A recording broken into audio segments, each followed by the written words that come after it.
Hello student and welcome back on our YouTube channel. और अपनी पिछली वीडियोज़ में मैंने आपको कुछ इमेज फॉर्मेशन से रिलेटेड केसेस बताए थे स्फेरिकल लेंस के, और आज की इस वीडियो में हम बात करने वाले हैं कुछ इंपॉर्टेंट न्यूमेरिकल्स की। और उससे पहले मैं आपको बताने वाला हूं कि अगर हमें स्फेरिकल लेंसेज से रिलेटेड न्यूमेरिकल्स करने हैं तो उसके लिए कुछ रूल्स बनाए गए हैं, कुछ साइन कन्वेंशन के रूल्स बनाए गए हैं। तो पहले मैं आपको साइन कन्वेंशन के बारे में बता रहा हूँ। तो स्टूडेंट, सबसे पहले आप ये समझ लीजिए कि आपको बहुत सारे साइन कन्वेंशन ना समझ के केवल एक बात को अच्छे से याद रखनी है, और वो ये कि जब हम न्यूमेरिकल्स करेंगे तो सपोज कीजिए ये हमारा कॉन्वेक्स लेंस हो गया और यहाँ कहीं को हमारा हो जाएगा ऑप्टिकल सेंटर। ये हो गया हमारा ऑप्टिकल सेंटर और ये हो गया हमारा प्रिंसिपल एक्सिस। तो आपको सिर्फ एक बात ध्यान में रखनी है, वो ये कि इस ऑप्टिकल सेंटर को आपको ओरिजिन की तरह ट्रीट करना है। मतलब जैसे हम अपने ग्राफ में जब हम एक्स एक्सिस और वाई एक्सिस बनाते थे और इस पॉइंट को हम ओरिजिन मानते थे, और ओरिजिन के राइट साइड में हमेशा हम जो वैल्यूज लेके चलते थे वो हम पॉजिटिव कंसीडर करते थे, जैसे +1 +2 +3 +4। और ऐसे ही अगर हम ओरिजिन से ऊपर की तरफ जाते थे यानी कि अपर डायरेक्शन में, तो भी हम क्या करते थे, पॉजिटिव वैल्यूज लेते थे, +1 +2 +3 +4। और अगर हम ओरिजिन से लेफ्ट साइड में आते थे तो हम हमेशा -1 -2 -3 -4 यानी कि नेगेटिव साइन के साथ नंबर को कंसीडर करते थे। और अगर हम डाउनवर्ड डायरेक्शन में जाते थे तो भी हम क्या करते थे, नंबर माइनस में लेते थे, -1 -2 -3 -4 एंड सो ऑन। आपको यहां ऑप्टिकल सेंटर को भी ठीक वैसे ही ट्रीट करना है। मींस सबसे पहले लेंस में आपके पास दोनों ऑप्शन होते हैं, आप लेफ्ट साइड में भी ऑब्जेक्ट रख सकते हैं, राइट साइड में भी। लेकिन जो मोस्ट ऑफ द बुक्स के अंदर नियम बनाया गया है उसमें हमेशा आप एक चीज नोटिस करेंगे कि ऑब्जेक्ट को लेफ्ट साइड में ही लेके चलते हैं, क्योंकि हमें मिरर में जो साइन कन्वेंशन पढ़ाया जाता है उसी से हमारा काम चल जाए। तो मैं भी यहां यही करने वाला हूं, ऑब्जेक्ट को हमेशा हम लेफ्ट साइड की तरफ ही रखेंगे। मतलब मैं लेंस के फ्रंट साइड को लेफ्ट की तरफ मानने वाला हूं। तो सबसे पहली बात, object should be placed in the left side of the lens, ये हमारा पहला रूल हो गया। उसके बाद ये जो ऑप्टिकल सेंटर है, अभी मैंने आपको बताया कि इसको हम बिल्कुल एक ओरिजिन की तरह कंसीडर करेंगे। तो आप जितनी भी डिस्टेंसेस नापेंगे, जैसे हम वहां ओरिजिन से नापते थे, सेम इसी तरह यहां आप ऑप्टिकल सेंटर से मेजर करेंगे। मतलब किसी क्वेश्चन में अगर आपको ये कहा जा रहा है an object is placed 10 centimetre away from the lens, एक ऑब्जेक्ट लेंस से 10 सेंटीमीटर की दूरी पे है, मींस वो ऑब्जेक्ट उस लेंस के ऑप्टिकल सेंटर से 10 सेंटीमीटर की दूरी पे होगी। तो हम जब भी कोई डिस्टेंस मेजर करेंगे हमेशा ओरिजिन से ही मेजर करेंगे, मींस ऑप्टिकल सेंटर से ही मेजर करेंगे। और ऑप्टिकल सेंटर से जितनी भी हम लेफ्ट साइड में डिस्टेंसेस नापेंगे, तो बता दूं लेफ्ट साइड में ये हमेशा होगी नेगेटिव, यानी कि उसको लेंगे हम नेगेटिव साइन के साथ। और इस ऑप्टिकल सेंटर से राइट साइड में जितनी डिस्टेंसेस लेंगे आप, जितनी भी डिस्टेंसेस राइट साइड में लेंगे, it will considered with positive sign, उसको आप पॉजिटिव साइन के साथ लेके चलेंगे। सेम इसी तरह अपर डायरेक्शन में जितनी डिस्टेंसेस आपको नापनी होगी वो सारी कैसे लेंगे आप, अपर डायरेक्शन में पॉजिटिव, और जितनी डिस्टेंसेस आपको डाउनवर्ड डायरेक्शन में लेनी है वो आप लेंगे नेगेटिव साइन के साथ। ठीक है स्टूडेंट, तो इसका मतलब ये हुआ कि चूंकि ऑब्जेक्ट हमेशा लेफ्ट साइड में रखी जाएगी और ऑब्जेक्ट की जो डिस्टेंस होती है उसको हम यू से डिनोट करते हैं, या आप रिफ्लेक्शन के केस में पढ़ चुके हैं। तो यानी कि जो यू है वो जैसे मिरर के केस में हर बार नेगेटिव होता था, इस बार भी यू हर बार नेगेटिव ही लिया जाएगा, क्योंकि हमने रूल बना लिया है कि हम हमेशा ऑब्जेक्ट को लेफ्ट साइड में मान के चलेंगे। तो ऑब्जेक्ट चाहे 10 सेंटीमीटर की दूरी पे हो, 20 की दूरी पे हो, 15 सेंटीमीटर की दूरी पे हो, आप u की वैल्यू को हमेशा नेगेटिव साइन के साथ लेके चलेंगे, चाहे वो कॉनकेव लेंस का केस हो चाहे वो कॉन्वेक्स लेंस का केस हो। तो u के बारे में स्टूडेंट क्लियर हो गया। अब बात करते हैं v की। तो स्टूडेंट जो v है वो डिपेंड करता है इमेज बन कहाँ रही है। मतलब अगर इमेज लेफ्ट साइड में बन रही है, और लेफ्ट साइड में हमें पता है कौन सी इमेज बनती है, जितनी भी वर्चुअल इमेज बनती है वो लेफ्ट साइड में बनेगी, ये मैंने आपको केसेस के अंदर बता दिया था। तो अगर आपकी इमेज लेफ्ट साइड में बन रही है और लेफ्ट साइड में वर्चुअल इमेज ही बनेगी, तो आप v की वैल्यू को नेगेटिव साइन के साथ कंसीडर करेंगे। फॉर एग्जाम्पल क्वेश्चन वाले ने कहा है an image is from 10 centimetre away in front of the lens. एक इमेज 10 सेंटीमीटर की दूरी पे बन रही है लेंस के फ्रंट में, तो वो v की वैल्यू आप लेने वाले हैं माइनस साइन के साथ। और अगर आपकी जो इमेज है वो राइट साइड में बन रही है, और राइट साइड में लेंस के केसेस में हमेशा रियल इमेज बनती है, तो जब भी रियल इमेज बनेगी वो राइट साइड में बनेगी, तो इस केस में हम v की वैल्यू को लेने वाले हैं पॉजिटिव। ठीक है स्टूडेंट, तो आपको तो सिर्फ एक चीज को माइंड में रखना है, लेफ्ट में सारी डिस्टेंसेस नेगेटिव, राइट में सारी डिस्टेंसेस पॉजिटिव। अगर आपने ये चीज याद रख ली तो आपको अपने आप अंदाजा लग जाएगा कब u नेगेटिव लेना है, कब v नेगेटिव लेना है, कब v पॉजिटिव लेना है। u तो ध्यान रखिए हमेशा नेगेटिव ही लेना है, आपको कभी पॉजिटिव लेना ही नहीं, केवल हमें v पे थोड़ा सा दिमाग लगाना है। अगर इमेज राइट साइड में बनेगी तो v will be considered as positive, और अगर इमेज लेफ्ट साइड में बनेगी then the value of v will be considered as negative. और उसके बाद हम आते हैं अपनी h1 और h2। h1 होता है साइज ऑफ ऑब्जेक्ट, आपको बता रखा है कि h1 जो होगा यहाँ पे वो होगा साइज ऑफ ऑब्जेक्ट, और चूंकि ऑब्जेक्ट हमेशा सीधी रखी जाएगी, इरेक्ट रखी जाएगी, तो h1 के केस में तो कोई डाउट है ही नहीं, ये हमेशा और हमेशा पॉजिटिव ही ली जाएगी। यानी कि हाइट ऑफ द ऑब्जेक्ट को हमेशा पॉजिटिव लेके चलेंगे तो h1 की वैल्यू कभी भी नेगेटिव नहीं आएगी। लेकिन बात अगर h2 की करें, जिसको कि हम साइज ऑफ इमेज कहते हैं, तो स्टूडेंट ये बात आपको पता होगी कि जब भी वर्चुअल इमेज बनेगी वो हमेशा इरेक्ट बनती है, इसीलिए हम हमेशा वर्चुअल एंड इरेक्ट लिखते हैं। और जब भी रियल इमेज बनेगी तो वो हमेशा इन्वर्टेड इमेज बनती है, इसीलिए हम रियल एंड इन्वर्टेड एक साथ लिखते हैं। तो अगर आपका जो इमेज है ये हुआ वर्चुअल, तो सिंपल सी बात है जो आप हाइट ऑफ द ऑब्जेक्ट लोगे वो लोगे पॉजिटिव। और अगर आपकी इमेज रियल बन रही है, आपकी इमेज बन रही है रियल, तो आप h2 की वैल्यू को लेंगे नेगेटिव साइन के साथ। तो ये बात भी आपको याद रखनी है स्टूडेंट कि अगर रियल इमेज बनेगी तो वो इन्वर्टेड अपने आप बनेगी, उल्टी अपने आप बनेगी, और जैसी वो डाउनवर्ड डायरेक्शन में जाएगी तो रूल के अकॉर्डिंग हम उसको नेगेटिव ले लेंगे।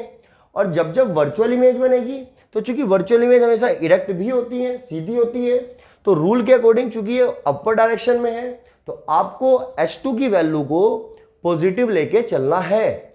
ठीक है स्टूडेंट, और अब मैं बता रहा हूं आपको फोकल लेंथ के बारे में। तो स्टूडेंट फोकल लेंथ की जो कंडीशन है वो यहाँ पे सेम है जैसा कि आपने मिरर में पढ़ रखा है। मतलब अगर मिरर कॉनकेव हुआ तो हम फोकल लेंथ क्या लेके चलते थे, आपको याद होगा नेगेटिव।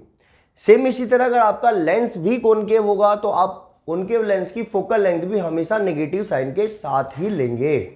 और ऐसे ही मिरर में जब मिरर कॉन्वेक्स होता था तो आप उसकी फोकल लेंथ को पॉजिटिव साइन के साथ लेके चलते थे। तो यही सेम चीज आपको फॉलो करनी है लेंस के केस में। मींस अगर आपका कॉन्वेक्स लेंस है तो उसकी फोकल लेंथ आप हमेशा और हमेशा पॉजिटिव साइन के साथ ही लेकर चलेंगे। और अब हम पढ़ते हैं लेंस फॉर्मूले के बारे में। तो स्टूडेंट जो लेंस फॉर्मूला आपका है वो लगभग मिलता जुलता है मिरर फॉर्मूले से, और इसमें आप पढ़ेंगे 1/f इक्वल्स टू 1/v, बस यहाँ पे बीच में आ जाने वाला है माइनस और 1/u। तो मिरर फॉर्मूले में आपने पढ़ा था 1/f equals to 1/v plus 1/u, but lens फॉर्मूले में यहाँ आ जाने वाला है माइनस। तो एक तो ये हुआ आपका लेंस फॉर्मूला, इसको आप अपने अकॉर्डिंग जैसे भी मॉडिफाई करना चाहें कर सकते हैं। जैसे v और u का एलसीएम ले लीजिए तो आप इसको u माइनस v/vu भी लिख सकते हैं। खैर हम इसको सिंपलेस्ट फॉर्म में रखते हैं। उसके अलावा आपने मैग्निफिकेशन के दो फॉर्मूले पढ़े थे मिरर के केस में। एक था height of object upon height of image, यानी कि h2/h1। तो लेंस के केस में भी मैग्निफिकेशन का एक फॉर्मूला तो यही होने वाला है। और मैग्निफिकेशन आप सबको पता है क्या होता है। मैग्निफिकेशन एक्चुअली हमें बताता है इमेज का relative size in compare of object. For example m की वैल्यू 2 आती है, मतलब जो इमेज होगी वो 2 गुना बड़ी होगी। m की वैल्यू 3 आती है तो इसका मतलब हुआ इमेज 3 गुना बड़ी बनेगी। और अगर m की वैल्यू 1/2 आए मीन्स इमेज 2 गुना छोटी होगी, 1/3 आए मीन्स 3 गुना छोटी होगी। तो खैर मैग्निफिकेशन निकालने का एक तरीका यही है। और जो दूसरा फॉर्मूला है वो आपने मिरर के केस में पढ़ा था माइनस के v/u, लेकिन चूंकि लेंस के फॉर्मूले में हम क्या करेंगे, वो माइनस वहां जा चुका है, तो आप इसको लॉजिकली ऐसे याद रख सकते हैं कि लेंस के केस में ये माइनस साइन यहां आने वाला नहीं है। मींस मैग्निफिकेशन का यहां फॉर्मूला हो जाएगा सिंपली v बाई यू, यानी कि distance of image upon distance of object. तो ये थे हमारे कुछ बेसिक रूल। और स्टूडेंट अब हम चलते हैं कुछ न्यूमेरिकल्स की तरफ। तो सबसे पहले मैं आपको कराता हूं पहला न्यूमेरिकल। तो स्टूडेंट सबसे पहले क्वेश्चन में आप देख सकते हैं, इसमें दिया हुआ है if an object of 7 centimetre height, यानी कि एक 7 सेंटीमीटर हाइट का कोई ऑब्जेक्ट है, is placed at A distance of 12 centimetre from a convex lens, वो एक कॉन्वेक्स लेंस से 12 सेंटीमीटर की दूरी पर रखा हुआ है, यानी कि ये हो जाएगा ऑब्जेक्ट की डिस्टेंस। और फिर उसके बाद क्या रखा है, जिस कॉन्वेक्स लेंस के सामने रखा हुआ है उसकी फोकल लेंथ है 8 सेंटीमीटर। तो फिर क्वेश्चन वाले ने हमारे से तीन चीजें पूछ रखी है, find the position, nature and height of the image. तो चलते हैं सॉल्यूशन की तरफ। तो जैसा कि आप देख सकते हैं क्वेश्चन में साफ साफ दिया हुआ है कि जो ऑब्जेक्ट है वो 12 सेंटीमीटर की डिस्टेंस पे रखी हुई है। और आपको मैंने अभी बताया था साइन कन्वेंशन में कि जो u की वैल्यू होगी, क्योंकि u को हम ऑब्जेक्ट की डिस्टेंस को u से डिनोट करते हैं, वो हमेशा और हमेशा आपको नेगेटिव ही लेके चलना है, चाहे आप कॉन्वेक्स लेंस का क्वेश्चन कर रहे हो, चाहे आप कॉनकेव लेंस का क्वेश्चन कर रहे हो। तो u को मैंने लिख लिया -12 सेंटीमीटर, ये आपको क्लियर हो गया। उसके बाद क्वेश्चन में क्या हुआ है कि जो ऑब्जेक्ट है वो 7 सेंटीमीटर हाइट का है। मींस हाइट ऑफ ऑब्जेक्ट, जिसको कि हम h1 से डिनोट करते हैं, ये 7 सेंटीमीटर दे दी है। और हाइट ऑफ ऑब्जेक्ट को हमेशा पॉजिटिव लेके चलते हैं, अभी मैंने आपको बताया, तो मैंने इसको पॉजिटिव साइन के साथ ही लिया है। और फिर ये क्या रखा है कि जो कॉन्वेक्स लेंस है उसकी फोकल लेंथ 8 सेंटीमीटर है, और फोकल लेंथ 8 सेंटीमीटर होने का मतलब है f की वैल्यू 8 सेंटीमीटर होगी। और ये भी बात अभी आपको बताई थी कि जब जब हम कॉन्वेक्स लेंस का क्वेश्चन करेंगे तो उसकी फोकल लेंथ आपको पॉजिटिव ही लेके चलनी है। अगर ये कॉनकेव लेंस का क्वेश्चन होता, ये कॉनकेव लेंस की फोकल लेंथ होती, तो आपको यही f की वैल्यू नेगेटिव साइन के साथ लेनी थी। लेकिन अभी हमारे से तीन चीजें पूछ रखी है, find the position of the image. Position of the image का मतलब आप v की वैल्यू बताइए। उसके बाद का है नेचर ऑफ द इमेज, तो आपको नेचर के लिए m की वैल्यू निकालनी होती है। अगर m पॉजिटिव आएगा तो आप कह सकते हैं कि जो इमेज होगी वो वर्चुअल होगी। अगर m की वैल्यू नेगेटिव आएगी तो आप कह सकते हैं कि जो इमेज होगी वो रियल होगी।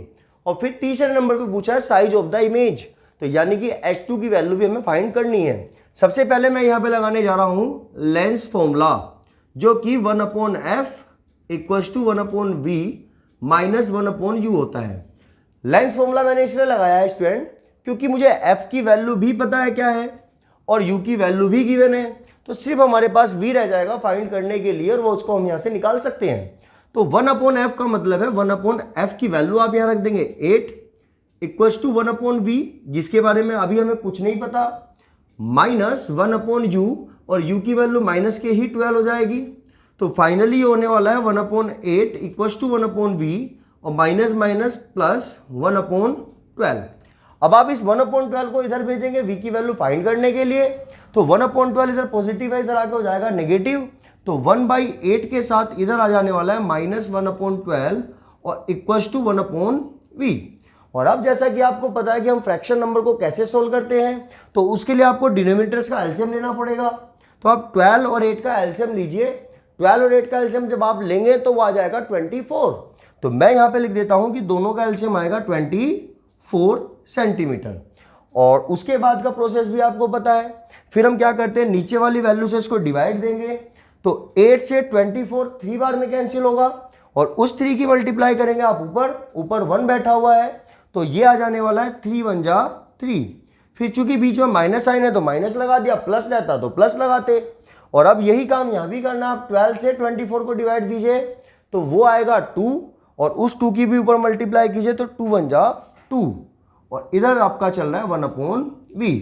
जब आप इसको थोड़ा सा और सोल्व करेंगे तो आपके पास स्टूडेंट आ जाएगा अब 3 - 2 1/24, और इक्वल्स टू में 1/v, और v की वैल्यू निकालने के लिए हम इसको रेसिप्रोकल कर देंगे, तो हमारी v की वैल्यू आ जाने वाली है 24 सेंटीमीटर।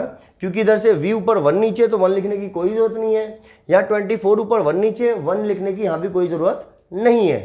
तो चूंकि v की वैल्यू 24 प्लस की आई है, तो हम यहां से लिख सकते हैं so image will form at 24 centimetre. और चूंकि ये पॉजिटिव आ रही है तो पॉजिटिव आने का मतलब है राइट साइड में इमेज बनेगी, तो image will form at 24 centimetre in right side of mirror, sorry lens, of right side of the lens. और अगर ये v की वैल्यू नेगेटिव आती तो यही पे हमें लिख देना था in left side of the lens.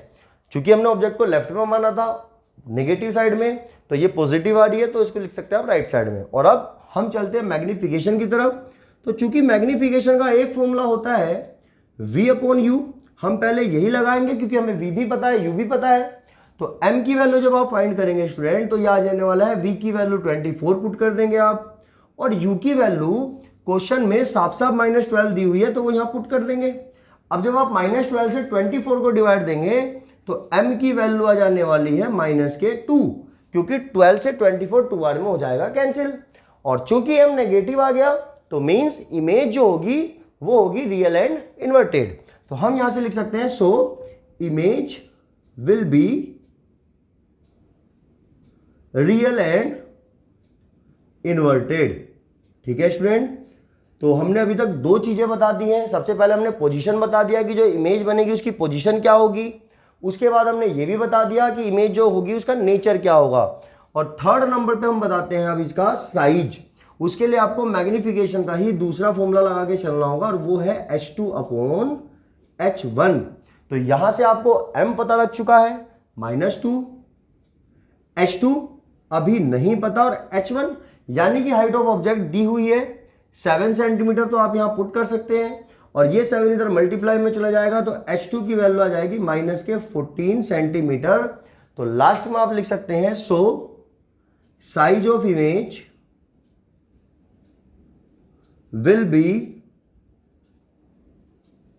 14 centimetre. और जब आप आंसर देते हैं ऐसे स्टेटमेंट की फॉर्म में तो आपको वहां पे माइनस साइन नहीं मेंशन करना होता है। माइनस साइन सिर्फ यहां पे ये दिखा रहा है कि ये जो इमेज है वो रियल एंड इन्वर्टेड है। तो आई होप स्टूडेंट आपको ये क्वेश्चन समझ में आया होगा। और अब हम चलते हैं अपने एक और नेक्स्ट एग्जांपल की तरफ। तो स्टूडेंट अगला सवाल ये रहा आपकी स्क्रीन पर। इसमें दिया हुआ है an object 5 centimetre high is held 25 centimetre away from a converging lens of focal length 10 centimetre. मतलब ये हुआ कि इस बार ऑब्जेक्ट 5 सेंटीमीटर बड़ी है और जो कि 25 सेंटीमीटर की दूरी पे रखी हुई है एक converging lens, means convex lens, क्योंकि कॉन्वेक्स लेंस को ही कन्वर्जिंग लेंस कहा जाता है, और जिसकी फोकल लेंथ 10 सेंटीमीटर दी हुई है। और फिर हमारे से कहा है सेम वही चीज, find the position, nature and size of the image. तो जैसा क्वेश्चन वाले ने कहा है कि ऑब्जेक्ट 5 सेंटीमीटर बड़ी है तो H1 की वैल्यू मैंने 5 सेंटीमीटर ले ली, ये बता ही दिया, ये हमेशा पॉजिटिव लेते हैं। फिर क्वेश्चन वाले ने कहा है कि जो ऑब्जेक्ट है वो 25 सेंटीमीटर की दूरी पे रखा हुआ है, तो u की वैल्यू हो जाने वाली है यहाँ 25 सेंटीमीटर, और जो कि माइनस साइन के साथ ही ली जाती है, तो u की वैल्यू मैंने लिख लिया -25 सेंटीमीटर। और फिर हमें ये भी कहा हुआ है कि जो लेंस है कन्वर्जिंग लेंस है उसकी फोकल लेंथ 10 सेंटीमीटर दी हुई है, और चूंकि ये कॉन्वेक्स लेंस है तो उसकी फोकल लेंथ को आपको पॉजिटिव ही लेके चलना है। तो फिर से मैं यहाँ पे लगाने जा रहा हूँ सबसे पहले लेंस फॉर्मूला। तो by 1/f = 1/v -1 upon u। तो आप वैल्यूज पुट करेंगे यहाँ पे, तो ये हो जाने वाला है 1/f मीन्स 1/10 = 1/v, जिसकी वैल्यू में नहीं पता, और -1/u, u की वैल्यू -25। और फाइनली ये 1/10 एज इट इज, इधर 1/v एज इट इज, और ये माइनस माइनस हो जाने वाला है +1/25। और अब आप फिर से इसको इधर लाइए तो ये पॉजिटिव है, इधर आके नेगेटिव हो जाएगा, तो 1/10 एज इट इज, ये हो जाने वाला है इधर -1/25 और =1/v। और अब फिर से वही प्रोसेस, 10 और 25 का आप एलसीएम लेंगे, तो 10 और 25 का एलसीएम आ जाएगा 50। और उसके बाद भी आपको पता है क्या करना है हमें, तो बिल्कुल डिनोमिनेटर से इसको डिवाइड देंगे, जितनी बार में डिवाइड होगा ऊपर मल्टीप्लाई करेंगे। तो 10 से 50 5 बार में कैंसिल होगा, 5 के ऊपर मल्टीप्लाई कीजिए तो 5 बन जा 5, माइनस साइन है तो माइनस। 25 से फिर 50 को डिवाइड दीजिए तो 2 आएगा, और 2 के ऊपर मल्टीप्लाई करेंगे तो 2 बन जा 2, और =1/v। तो 5 - 2 हो जाएगा 3/50 = 1/v। v। और अब हम इसकी वैल्यू को यहाँ पे करने वाले हैं रेसिप्रोकल। तो जैसे ही आप रेसिप्रोकल करेंगे तो यहाँ v ऊपर 1 नीचे, मीन्स v इक्वल्स टू आ जाएगा 50 ऊपर 3 नीचे, तो 50/3 सेंटीमीटर। आप चाहें तो यही आंसर छोड़ सकते हैं इसका, या इसको सोल्व कर सकते हैं थोड़ा सा, लेकिन यहाँ कोई एग्जैक्ट वैल्यू नहीं आने वाली है, तो मैं फिलहाल यही छोड़ रहा हूँ। और आप यहाँ पे एक स्टेटमेंट लिख सकते हैं, so image will form at 50/3 centimetre away in right side of the lens, क्योंकि ये पॉजिटिव वैल्यू आ रही है। तो आप ये स्टेटमेंट ऐड कर सकते हैं स्टूडेंट।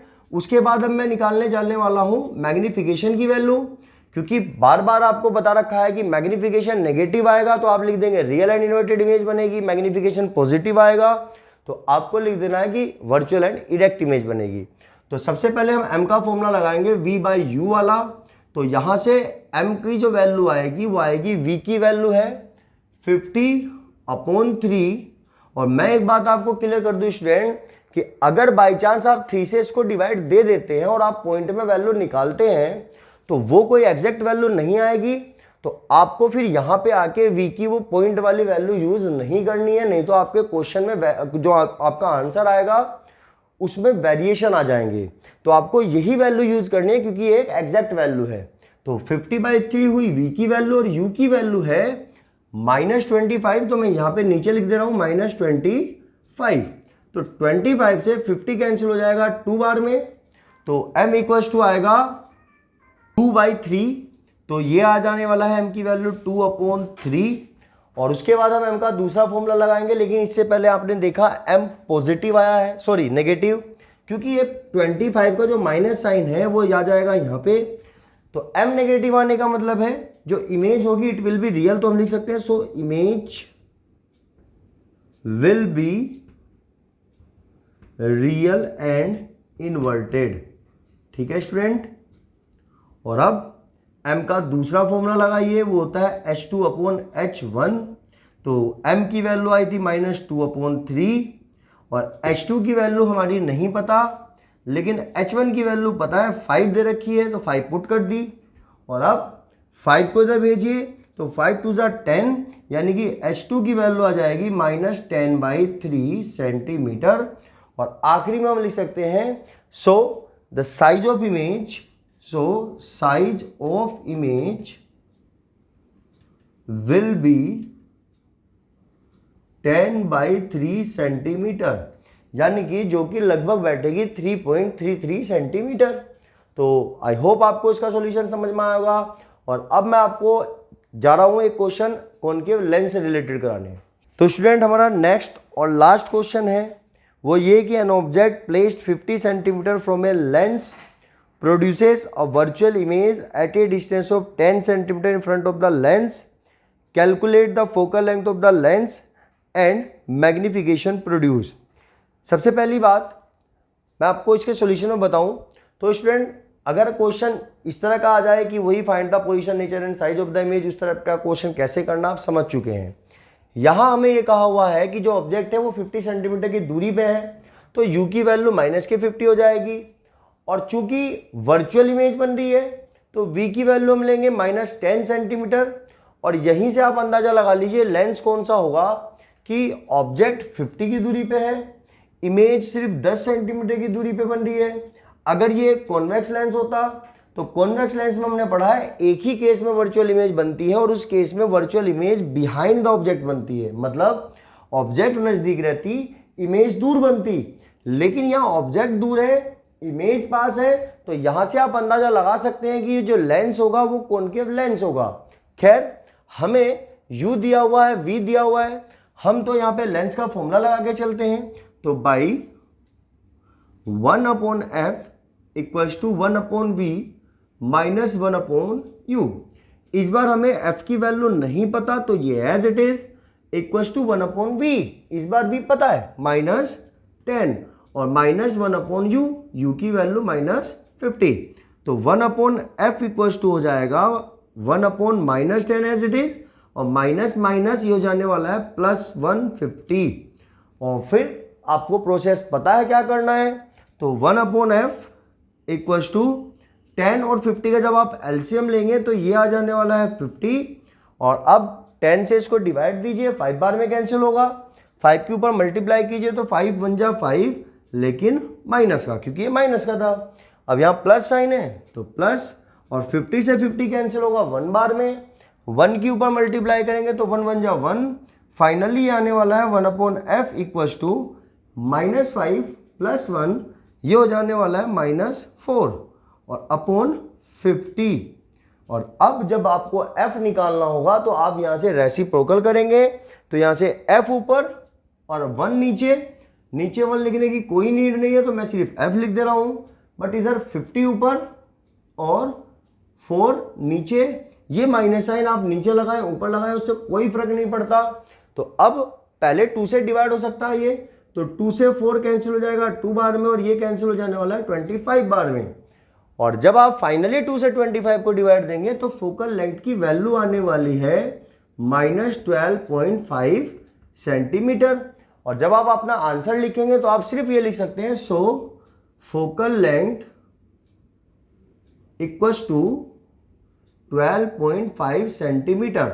मतलब आप माइनस साइन को आंसर देते समय हटा देंगे, क्योंकि जब जब आपने क्वेश्चन में पढ़ा तो क्वेश्चन में भी कहीं हमें u की वैल्यू नेगेटिव या f की वैल्यू नेगेटिव पॉजिटिव नहीं दी रहती थी, वो तो हम साइन कन्वेंशन के अकॉर्डिंग लेते हैं। तो यहाँ भी जब आप अपना आंसर चेक करेंगे तो कई बार बुक के अंदर वो माइनस साइन हटा दिया जाता है, तो उसमें कंफ्यूज होने की जरूरत नहीं है। तो एक हमारा फोकल लेंथ निकालना था आ चुका, उसके अलावा मैग्निफिकेशन निकालना है। तो मैग्निफिकेशन का फॉर्मूला जैसा कि हमें पता है v/u होता है, तो आप यहां से लगाइए m नहीं पता, v की वैल्यू -10 है और u की वैल्यू -50 है, तो माइनस से माइनस कट जाएगा, 1 0 से 1 0 कैंसिल, और 5 से 1 को डिवाइड देंगे तो मैग्निफिकेशन की वैल्यू आ जाएगी 0.2 सेंटीमीटर। तो ये हो जाएगा, सॉरी मैग्निफिकेशन की कोई यूनिट नहीं होती, तो ये आ जाने वाली है मैग्निफिकेशन की वैल्यू 0.2। और अगर वो इसी क्वेश्चन के अंदर पूछता कि इमेज बन कैसी रही है, तो आप कह सकते थे पॉजिटिव है तो वर्चुअल बनेगी। तो आई होप आपको ये क्वेश्चन समझ में आए होंगे, रूल समझ में आए होंगे। इनके अलावा भी अगर आपके स्फेरिकल लेंसेज से रिलेटेड किसी भी टाइप का न्यूमेरिकल हो स्टूडेंट, तो वो आप हमारे इस कमेंट सेक्शन में बता सकते हैं, मैं उनका सॉल्यूशन जरूर आपको बताऊंगा। तब तक के लिए थैंक यू स्टूडेंट, और प्लीज़ इस वीडियो को, इस चैनल को लाइक एंड सब्सक्राइब करना ना भूलें, जिससे कि हम इसी तरह से आपकी वो वीडियोस प्रोवाइड कराते रहें। तो थैंक यू।